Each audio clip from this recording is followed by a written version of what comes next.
The frost-covered pine trees of the Ardennes forest stood like silent sentinels in the pre-dawn darkness of December 16, 1944. Sergeant William "Buck" Morrison crouched in his foxhole, his breath forming crystalline clouds in the bitter cold air. For weeks, this sector had been eerily quiet, too quiet.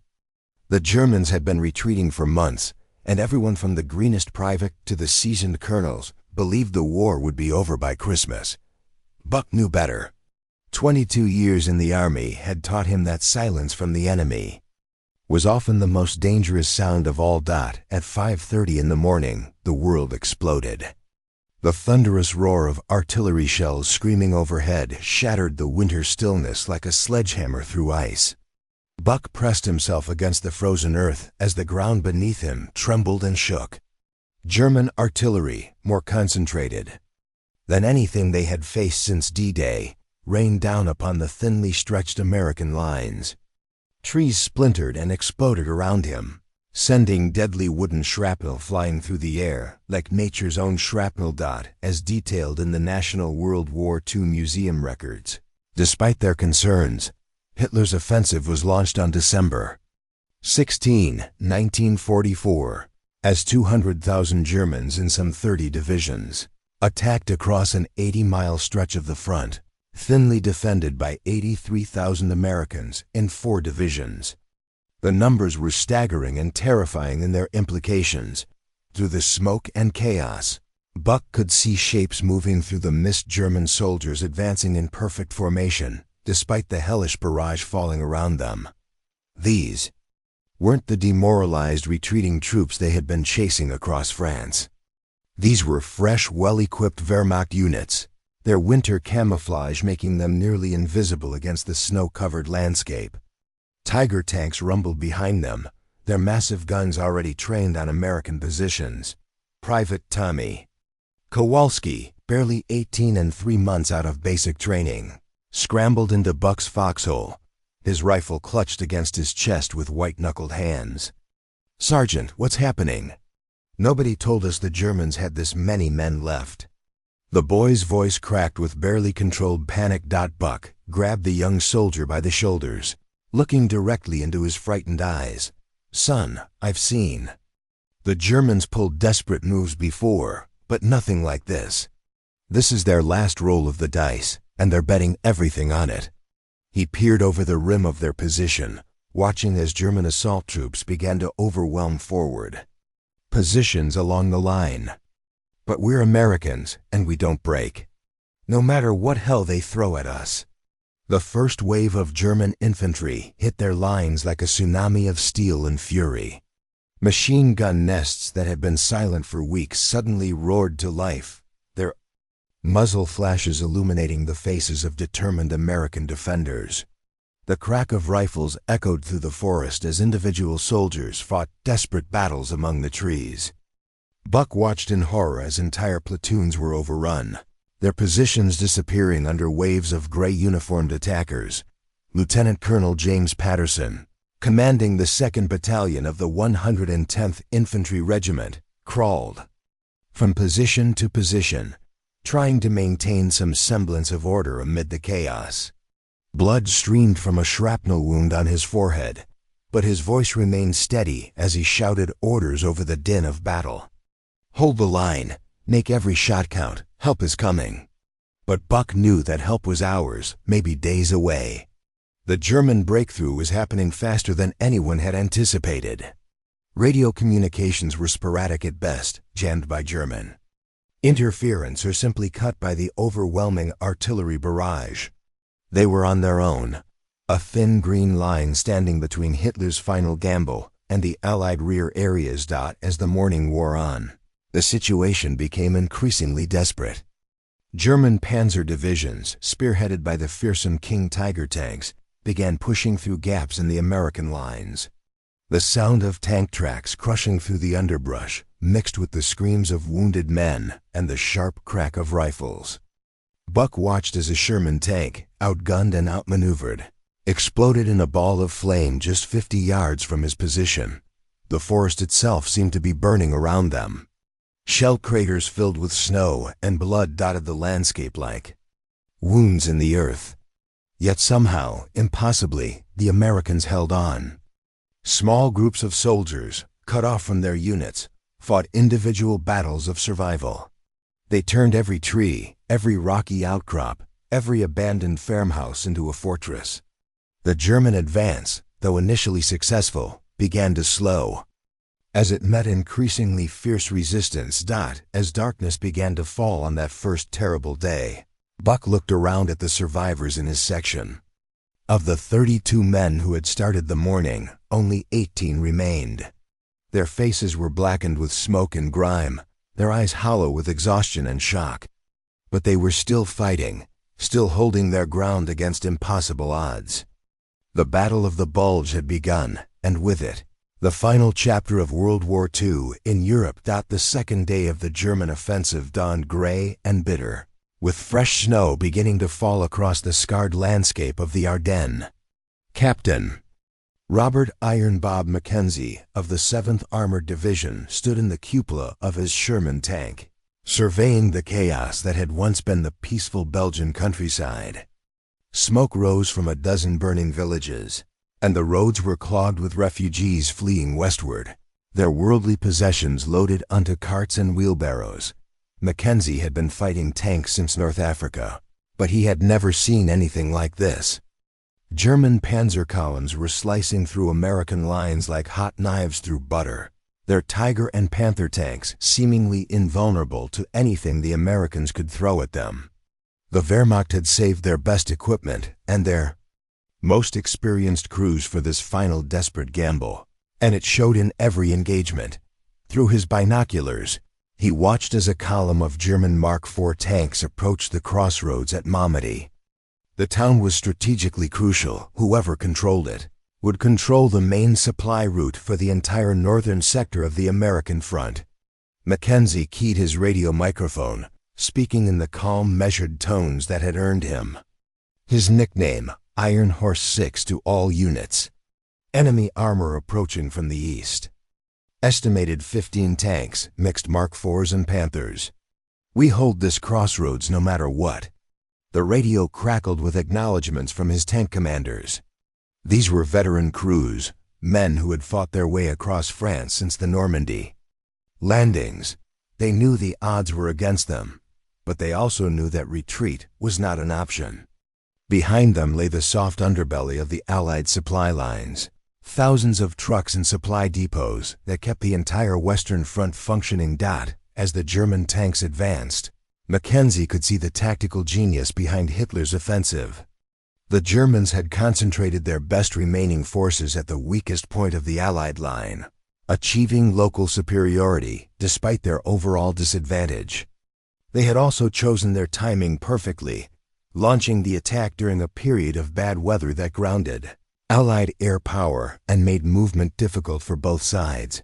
The first German tank appeared around a bend in the road, its long barrel already traversing toward the American positions. Mackenzie dropped down into his tank and grabbed the gunner's shoulder. Target, tank, 12 o'clock. High explosive first, then armor piercing.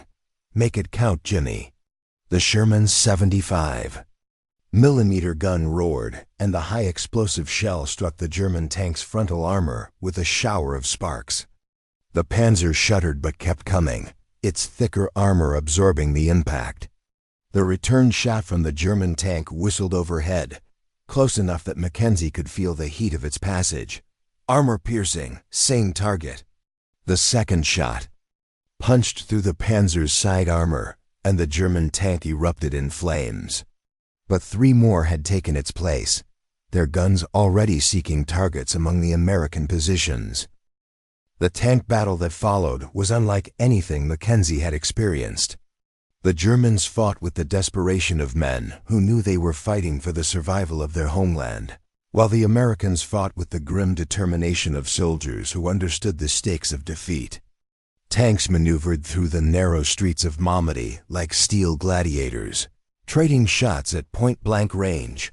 Sergeant First Class Michael O'Sullivan, commanding an anti-tank gun positioned near the town church, watched as a massive Tiger Tank rounded the corner just 200 yards away. The monster's gun was already trained on his position, and O'Sullivan knew he had perhaps 3 seconds to live. Time seemed to slow as he sighted carefully, knowing that his first shot would have to be perfect. The bazooka round struck the Tiger's track, immobilizing the massive tank but not destroying it. Point 1. The Tiger's gun roared in response, and the church wall behind O'Sullivan's position disintegrated in a shower of stone and mortar. But the Irish-American sergeant was already moving, diving into a shell crater as his loader scrambled to reload the bazooka. They had one more shot before the Tiger's machine guns found them. Meanwhile, in the forest south of Malmedy, Lieutenant Patricia "Pat" Williams, one of the few female officers serving in a combat zone, was struggling to evacuate wounded soldiers from an overrun aid station. The nurse had volunteered to stay behind when the German breakthrough threatened to overrun the medical facility, and now she found herself leading a desperate retreat through the snow-covered woods. "Keep moving, don't look back," she shouted to the walking wounded who stumbled through the snow beside her. Behind them, the sound of German voices was getting closer. Pat knew that if they were captured, the wounded men would likely be abandoned to die in the cold, while she herself faced an uncertain fate as a prisoner of war. The group of survivors struggled through drifts that came up to their knees, leaving a trail in the snow that any competent tracker could follow. But Pat had grown up hunting in the mountains of Colorado, and she knew a few tricks about moving through winter terrain. She led the group through the thickest parts of the forest, where the canopy had prevented deep snow accumulation, and used streams and rocky ground to hide. Their tracks dot as the darkness fell on the second day. The German offensive had achieved most of its initial objectives. They had punched through the American lines at multiple points, captured key road junctions, and thrown the entire Allied command structure into confusion. But they had also encountered something they had not expected: the incredible resilience and fighting spirit of the American soldier. From his command post in a bombed-out farmhouse, Colonel Patterson surveyed the tactical situation with growing concern. His regiment had been reduced to less than half strength, and German forces were threatening to cut off their retreat route. But his men were still fighting, still holding critical positions, still making the Germans pay for every mile of ground they gained. "Sir," called his communications sergeant, "we're getting reports from all along the line. The Germans have broken through at Malmedy, St. Vith is under siege, and enemy forces are approaching Bastogne. But our boys are making them fight for every inch." Patterson nodded grimly. The Battle of the Bulge was entering its most critical phase, and the next few days would determine not just the outcome of this engagement, but possibly the entire course of the war in Europe. The wolves of winter were howling at the gates, but the American eagles were ready to fight. December 20th, 1944, found the small Belgian town of Bastogne completely surrounded by German forces. Major General Anthony McAuliffe, temporary commander of the 101st Airborne Division, stood in the basement of the Heinz barracks, studying a map covered with red arrows indicating enemy positions.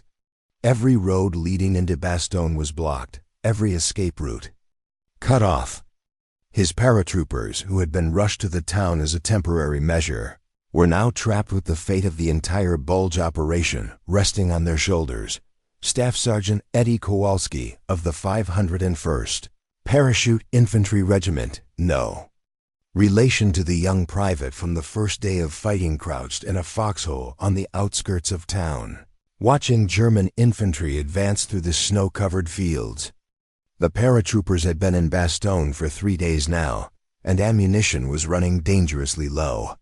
They had been forced to ration bullets, allowing each man only what he could carry in his basic load. "Hey, Sarge," whispered Private Danny Morrison, Buck's younger brother, who had insisted on volunteering for the paratroopers despite his family's protests. "How many Krauts you think are out there?" The 19-year-old peered through the sight of his M1 Garand, trying to count the figures moving through the tree line. Eddie spat into the snow and worked the bolt on his rifle. Enough to make it interesting, kid. But remember what they taught us in jump school. We're surrounded, which means we can shoot in any direction. He grinned, despite the desperate situation. The paratroopers had earned their reputation as elite troops, and they were determined to live up to it even in the face of impossible odds. The German attack came at dawn, preceded by an artillery barrage that shook the ground and rattled the windows of every building still standing in Bastogne. Mortar shells crashed down among the American positions, sending up geysers of frozen earth and snow. But the paratroopers had dug in deep, using techniques learned in the Bocage country of Normandy and the bitter fighting in Holland.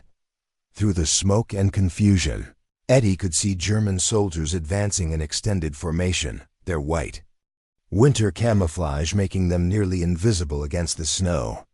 But the paratroopers had advantages of their own superior training, better marksmanship, and the desperate courage of men who knew they had nowhere to retreat.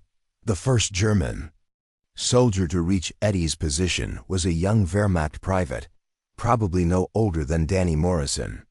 The boy was carrying a Schmeisser submachine gun and had his face painted with camouflage. Eddie's rifle shot took him down at 30 yards, but 3 more Germans immediately took his place. Meanwhile, in the center of Bastogne, Major General McAuliffe was dealing with a different kind of pressure. A German officer had approached under a flag of truce, demanding the surrender of the American forces. The terms were generous, honorable treatment for all prisoners, medical care for the wounded, and protection under the Geneva Convention. The alternative, the German warned, was complete destruction of the town and everyone in it. McAuliffe's response would become one of the most famous in military history. When his staff suggested various diplomatic replies, the general simply sighed, "Nuts." His aide, Colonel Joseph Harper, was tasked with delivering the response to the German envoy, who had to ask for a translation of the American slang. Back on the perimeter, the fighting had become a deadly game of cat and mouse. German snipers, equipped with the finest optical equipment in the world, stalked American positions from carefully concealed hides. Counter-snipers from the American forces, many of them former hunters from rural areas, responded with their own deadly accurate fire.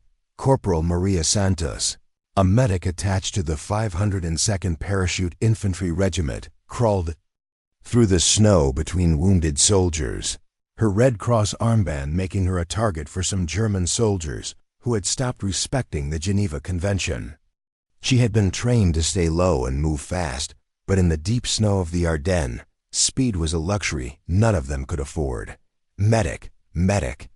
The cry came from a destroyed building where a paratrooper squad had been pinned down by German machine gun fire.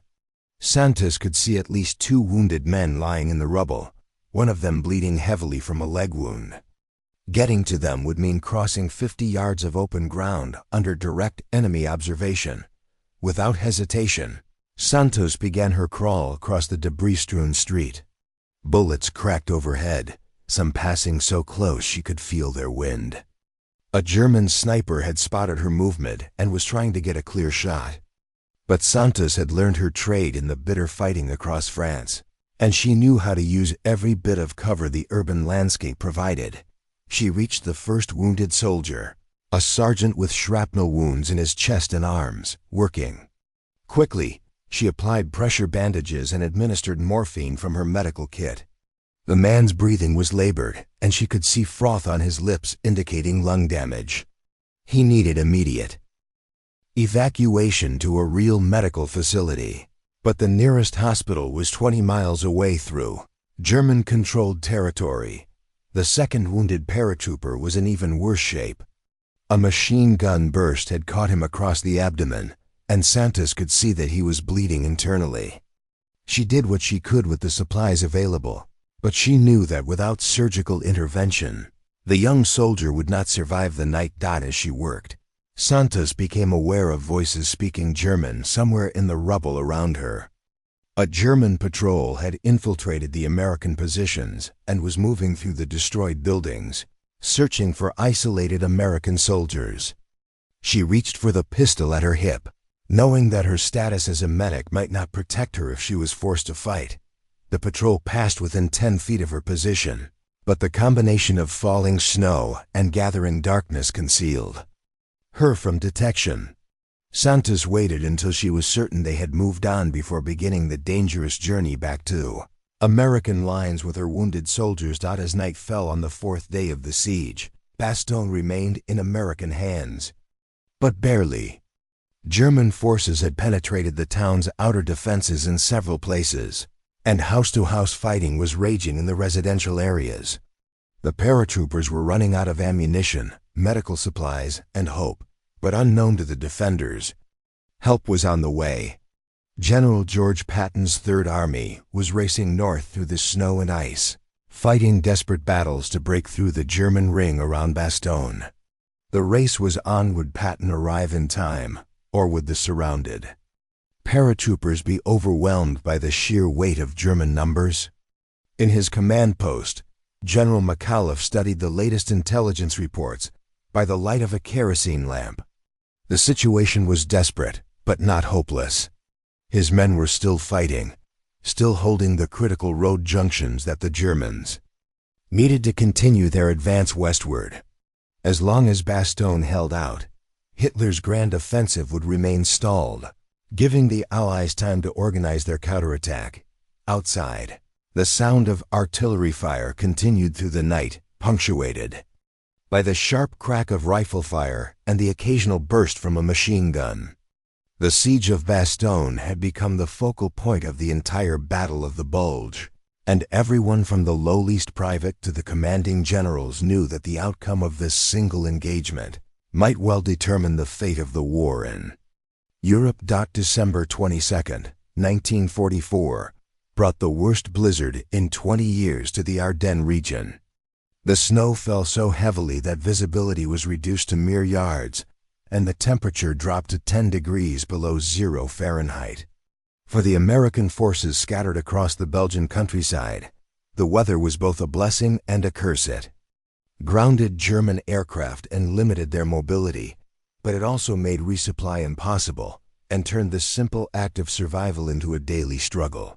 Lieutenant Colonel Creighton Abrams of the 37th Tank Battalion, 4th Armored Division, stood beside his Sherman tank in the village of Assenois, just 4 miles south of besieged Bastogne. The tank commander, who would later become famous as the developer of the main battle tank that bore his name, was focused on a more immediate problem: how to punch through the German defensive line that blocked the road to the trapped paratroopers. Abrams had been driving his tanks north for 3 days, fighting a series of vicious engagements against German defenders who knew that every hour of delay increased the chances that Bastogne would fall. His battalion had started the offensive with 54 tanks. Now he had fewer than 30 operational vehicles, and most of those were running on fumes. Colonel, called Captain Jimmy Stewart, not the famous actor, but a tank company commander from Ohio, the Krauts have got anti-tank guns positioned in that tree line. Probably 88s from the look of the muzzle flashes. We're going to lose half our remaining armor if we try a frontal assault.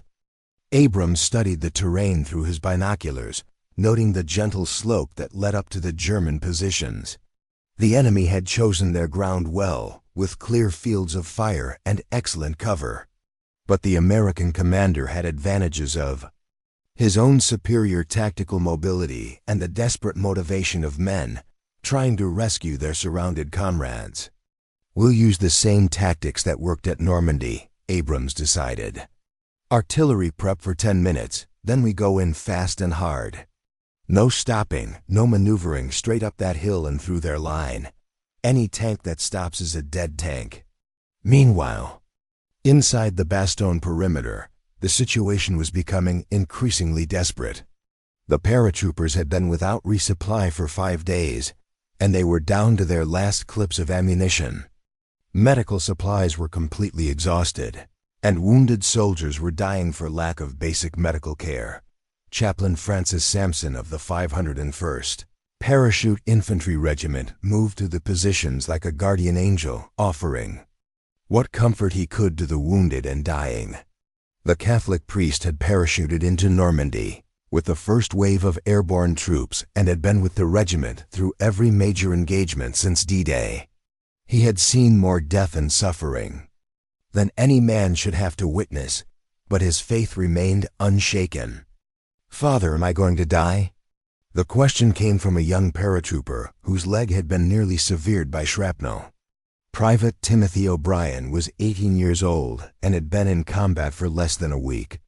Now he lay in a shell crater, his life's blood slowly soaking into the frozen ground. Chaplain Sampson knelt beside the wounded soldier, taking his hand in both of his own. "Son, we're all in God's hands now. But I want you to know that what you and your buddies are doing here is going to be remembered for 1,000 years. You're buying time for the entire Allied army with your courage."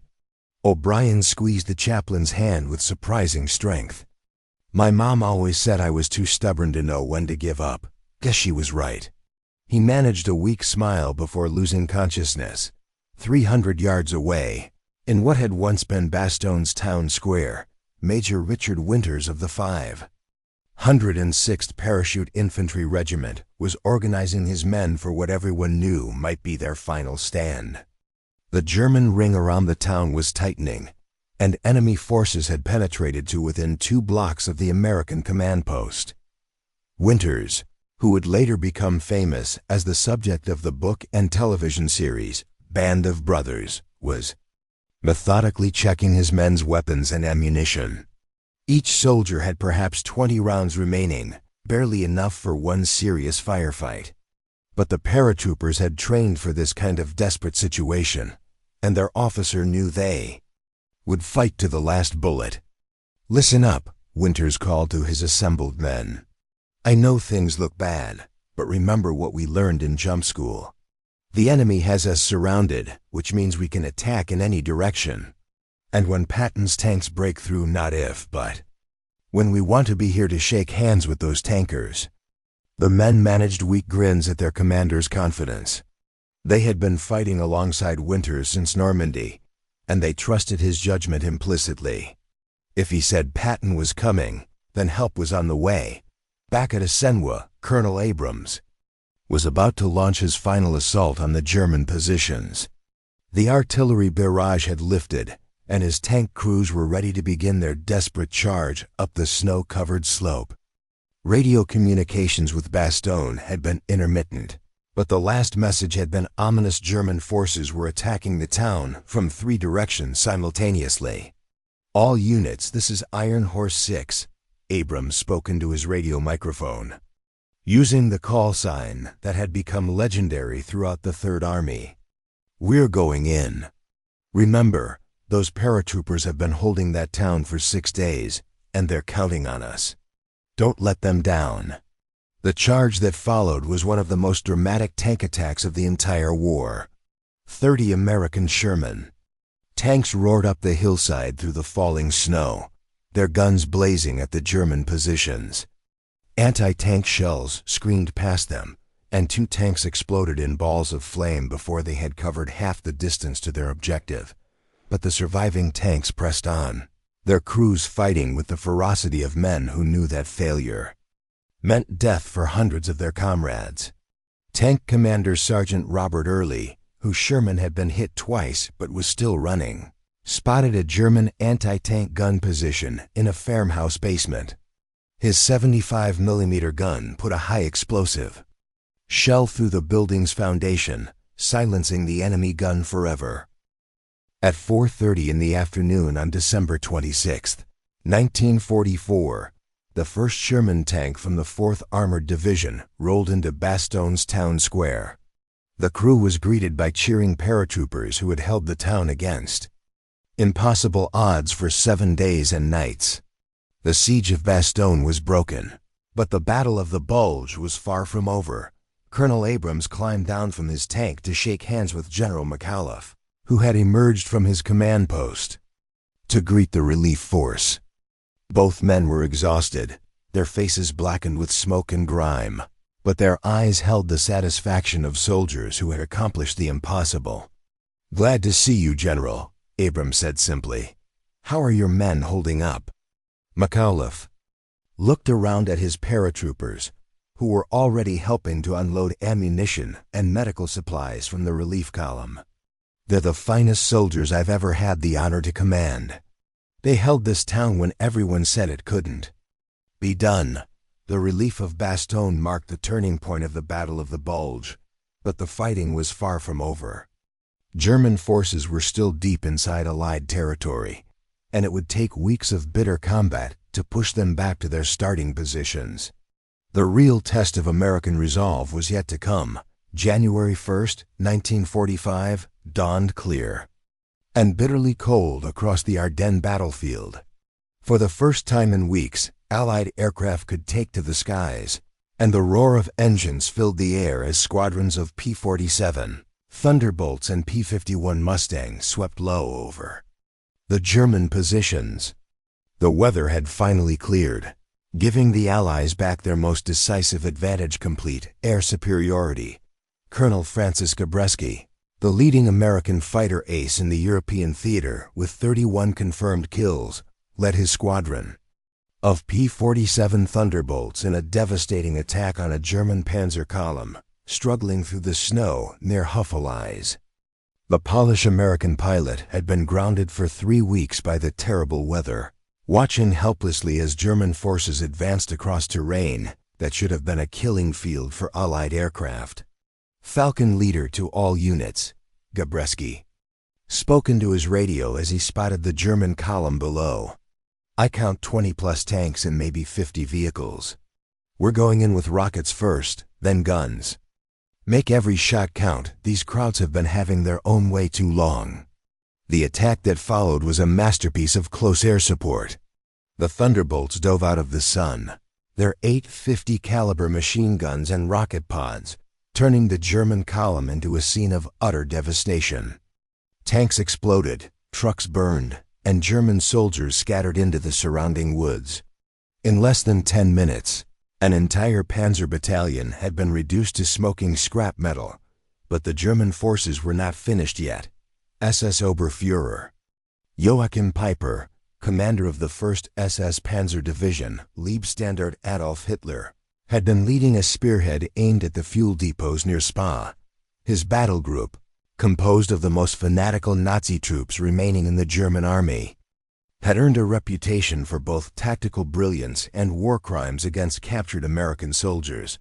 Piper's column had been stalled for 3 days at the village of Stoumont, where a mixed force of American infantry and tank destroyers had managed to block the main road. The SS commander was running low on fuel for his tanks, and he knew that time was running out for the entire German offensive. But he was determined to break through or die trying. Major Hal McCown of the 2nd Battalion, 119th Infantry Regiment, had been taken prisoner during the fighting around Stoumont and was being held with other captured Americans in a farmhouse basement. The West Point graduate had listened to the German officers arguing about their next move, and he understood enough German to know that Peiper was planning one final desperate assault. "They're going to throw everything they've got at our boys," McCown whispered to the other prisoners. "Peiper knows this is his last chance. If he doesn't break through in the next 24 hours, his whole battle group will be surrounded and destroyed." Among the prisoners was Sergeant James Hendricks, a squad leader whose unit had been overrun during the initial German attack. The veteran NCO had fought in North Africa and Sicily before coming to the European theater, and he had seen enough German tactics to know what was coming. "Major, that SS colonel is planning to use us as human shields when he makes his attack. I've seen these fanatics do it before." McCown nodded grimly. The Geneva Convention prohibited the use of prisoners of war in combat situations, but the SS had already demonstrated their disregard for international law with their massacre of American prisoners at Malmedy. The captured Americans were valuable to Peiper only as long as they served his tactical purposes. Meanwhile, The American forces defending Stumat were preparing for what they knew would be the German army's final assault in the Battle of the Bulge. Lieutenant Colonel Robert Franklin, commanding the remaining elements of the 119th Infantry Regiment, had fewer than 400 men to defend a front that should have been held by an entire regiment. But Franklin's soldiers were no ordinary infantry. They were veterans of the Normandy campaign, men who had learned their trade in the bitter fighting across France and Belgium. They had been reinforced by a company of Me-36 tank destroyers, whose 90mm guns were capable of penetrating the armor of even the heaviest German tanks. Technical Sergeant Robert Patterson, cousin to the regimental commander of the same name, commanded one of the tank destroyers positioned in the village church tower. The position gave him an excellent field of fire down the main road, but it also made him a prime target for German artillery. Patterson had been in combat since D-Day, and he knew that survival often depended on making the first shot count. "Driver, back us up about 10 feet, Patterson instructed his crew. "I want to be able to get out of here fast if we draw counter-battery fire." Through his periscope, he could see German tanks massing in the woods beyond the village. The SS troops were preparing for their assault with typical German thoroughness. At 0600 hours on January 2nd, Piper launched his final attack. Tiger and Panther tanks roared out of the forest, their guns blazing at the American positions. Behind them came the SS infantry, elite troops who had sworn an oath of loyalty unto death to Adolf Hitler. They advanced through the snow with mechanical precision, their camouflaged uniforms making them nearly invisible against the winter landscape. Patterson's first shot took out the lead Panther tank at 800 yards. The 90mm armor-piercing shell punching through the German tank's frontal armor and detonating the ammunition storage. The explosion sent a column of flame and smoke high into the morning air, but 3 more German tanks immediately took its place. Battle for Stumat raged for 6 hours, with the advantage shifting back and forth as both sides committed their reserves. The SS troops fought with the desperation of men who knew that defeat meant death or capture, while the Americans fought with the grim determination of soldiers who had been pushed beyond their limit and refused to break. Private First Class Johnny Kowalski, yet another member of the fighting family that had spread across the American forces, found himself alone in a bombed-out house with nothing but his rifle and a handful of grenades. German infantry were advancing through the rubble around him, and he could hear their voices getting closer. The young soldier from Detroit had been drafted 6 months earlier and had never imagined he would find himself in this kind of desperate situation. A German soldier appeared in the doorway, his Schmeisser submachine gun already trained on Kowalski's position. For a moment, the 2 young men stared at each other across the debris-filled room. Both were probably the same age. Both probably wanted nothing more than to go home to their families. But the war had brought them to this moment, and only one of them would survive it. Kowalski's rifle shot echoed through the ruined building, and the German soldier collapsed. But the American could hear more enemy troops approaching, and he knew his position was hopeless. He pulled the pin on his last grenade and waited for the next wave of attackers. By afternoon, Piper's assault had been broken. The SS commander had lost more than half his remaining tanks and most of his infantry. Worse, American forces had cut his supply lines, and his battle group was completely surrounded. The last great German offensive of World War II had finally run out of steam. As darkness fell on January 2nd, 1945, the German retreat began. What had started as Hitler's grand gamble to split the Allied armies and recapture the port of Antwerp had become a desperate fight for survival. The Battle of the Bulge was entering its final phase, but the cost in human lives would continue to mount as both sides struggled to gain advantage in the frozen hell of the Ardennes winter. January 25, 1945, marked the official end of the Battle of the Bulge. Though sporadic fighting would continue for several more days as German forces conducted their fighting withdrawal, Back to the Siegfried Line, the cost had been staggering: more than 80,000 American casualties, including 19,000 dead, made it the bloodiest single battle in American military history. But the strategic consequences were even more significant than the human cost. General Dwight David Eisenhower, Supreme Allied Commander, stood in his headquarters in Versailles, studying the latest intelligence reports from the front.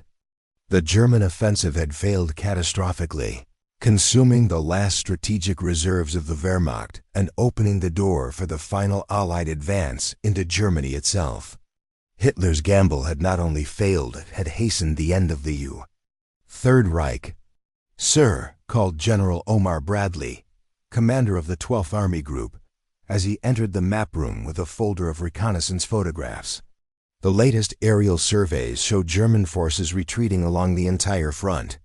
They're abandoning equipment, blowing bridges, and falling back faster than we can pursue them. Eisenhower nodded, but his expression remained somber.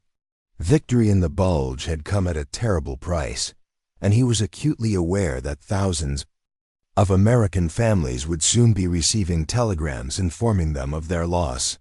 The Supreme Commander had visited field hospitals throughout the battle, seeing firsthand the cost of stopping Hitler's final offensive.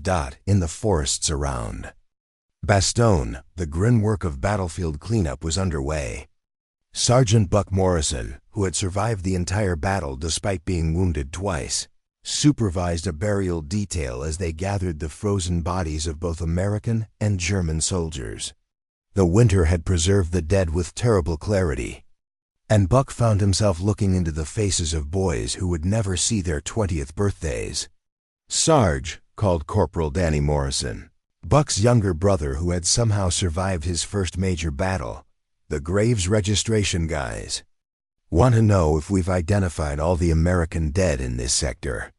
The young paratrooper had aged years in the past 6 weeks, his boyish face now marked with the 1,000-yard stare of the combat veteran. Buck looked across the battlefield, where hundreds of wooden crosses marked temporary graves.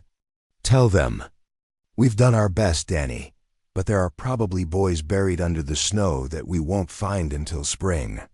He paused, removing his helmet to run a hand through his graying hair. "This forest is going to be giving up its dead for years, too. Come." The Morrison brothers represented thousands of American families who had contributed multiple sons to the war effort. Buck had been fighting since Pearl Harbor, while Danny had insisted on volunteering for the paratroopers despite his family's protests. That both had survived the Battle of the Bulge was nothing short of miraculous. Meanwhile, in a field hospital near Luxembourg City, Army nurse Lieutenant Patricia Williams was caring for the last casualties from the battle. The medical facility had been overwhelmed during the worst of the fighting, with doctors and nurses working around the clock to save lives. Pat had been awarded the Bronze Star for her actions during the siege of Bastogne, though she insisted that she had only done her job. "Lieutenant," called Private Tommy Kowalski, the young soldier who had shared Buck Morrison's foxhole during the first day of the German offensive. The boy had lost his left arm to shrapnel, but his spirits remained high. "Any word on when they're shipping us home?" Pat smiled as she checked his bandages. "The war's not over yet, soldier. But I hear they're talking about shipping wounded personnel back to stateside hospitals within the next few weeks." She had seen too many young men like Tommy, their bodies broken, but their courage intact. They deserved better than the war had given them. In the village of Malmedy, Captain Robert Mackenzie of the 7th Armored Division was supervising the investigation of one of the war's most notorious atrocities. SS troops under the command of Joachim Peiper had murdered more than 80 American prisoners of war during the German advance, shooting them down in cold blood in a field outside the town. "Sir," reported Lieutenant James Patterson, a military police investigator, "we've identified most of the victims." The youngest was 17 years old, lied about his age to enlist. The oldest was a 38-year-old sergeant with 4 kids back home. Patterson's voice was tight with controlled anger as he read from his notes. Mackenzie stared at the field where the massacre had occurred, now marked with white crosses. The Malmedy massacre would become one of the defining war crimes of the European theater, a reminder of the brutal nature of the enemy they had been fighting. But it also served to underscore the moral dimensions of the conflict. This had been a war between civilization and barbarism, democracy and tyranny. Colonel Creighton Abrams, whose tanks had broken the siege of Bastogne, was already planning for the next phase of operations. The 4th Armored Division was being refitted and reinforced for the coming offensive across the Rhine River into the heart of Germany. The Battle of the Bulge had demonstrated American resilience, but now it was time to take the war to the enemy's homeland. "Gentlemen," Abrams addressed his battalion commanders in a bombed-out schoolhouse that served as his headquarters, "we've proven that the American soldier can take whatever the Germans can dish out and come back for more. Now we're going to prove that we can dish it out just as well as we can take it." The officers around the table nodded grimly. They had seen their share of combat, from the Bocage country of Normandy to the frozen forests of the Ardennes. But they all understood that the final battles of the war might be the bloodiest of all, as German forces fell back to defend their own soil. As detailed in Stephen Ambrose's comprehensive analysis in Citizen Soldiers, the Battle of the Bulge had transformed the American army from a force still learning its trade into a hardened professional fighting machine. The soldiers who had stumbled through their first encounters with experienced German troops in North Africa and Sicily had become veterans capable of matching the Wehrmacht at its own game. In Washington, President Franklin Delano Roosevelt was briefing congressional leaders on the strategic implications of the German offensive's failure. The president, now visibly weakened by his long struggle with polio and the stresses of wartime leadership, nonetheless remained focused on the larger picture of Allied victory. "Gentlemen," Roosevelt said in his distinctive patrician accent, "what our boys accomplished in Belgium has shortened this war by months, perhaps years. Hitler threw his last reserves into this offensive, and our soldiers threw them back. The German army will never recover from this defeat." Secretary of War Henry Stimson nodded agreement. "Mr. President, our intelligence estimates suggest that German resistance will collapse rapidly once we cross the Rhine. The Battle of the Bulge consumed their last strategic reserves and broke the morale of their best remaining units." But even as Allied leaders celebrated their victory, they were acutely aware of the human cost. The Battle of the Bulge had created more American casualties in 6 weeks than the entire Pacific theater had suffered in the previous year. Every strategic success came with a price paid in blood by young men who would never see their homes again. On the German side, the failure of the Ardennes offensive marked the beginning of the end for the Third Reich. Field Marshal Gerd von Rundstedt, the Wehrmacht's most experienced commander, had opposed the operation from the beginning, arguing that Germany's remaining strength should be conserved for the defense of the homeland. The failure of Hitler's gamble vindicated his strategic judgment, but it was too late to change the course of the war. As January turned to February, the survivors of the Battle of the Bulge prepared for the final phase of the war in Europe. They had proven that American democracy could produce soldiers every bit as tough and determined as any in the world. They had held their ground against Hitler's best troops and thrown them back in defeat. Now they would carry that same determination across the Rhine and into the heart of Nazi Germany itself. The Battle of the Bulge had been Hitler's last throw of the dice, and the dice had come up snake eyes. The courage of American soldiers fighting in the worst conditions imaginable had turned the tide of history. Their sacrifice had ensured that democracy would survive the greatest challenge it had ever faced, and their example would inspire future generations of Americans who faced their own moments of testing. In the frozen forests of the Ardennes, marked now by thousands of graves and memorials, their story would be remembered forever. They had answered their nation's call in its darkest hour, and they had not been found wanting. The Battle of the Bulge had become their victory, their monument, and their eternal legacy to the cause of human freedom.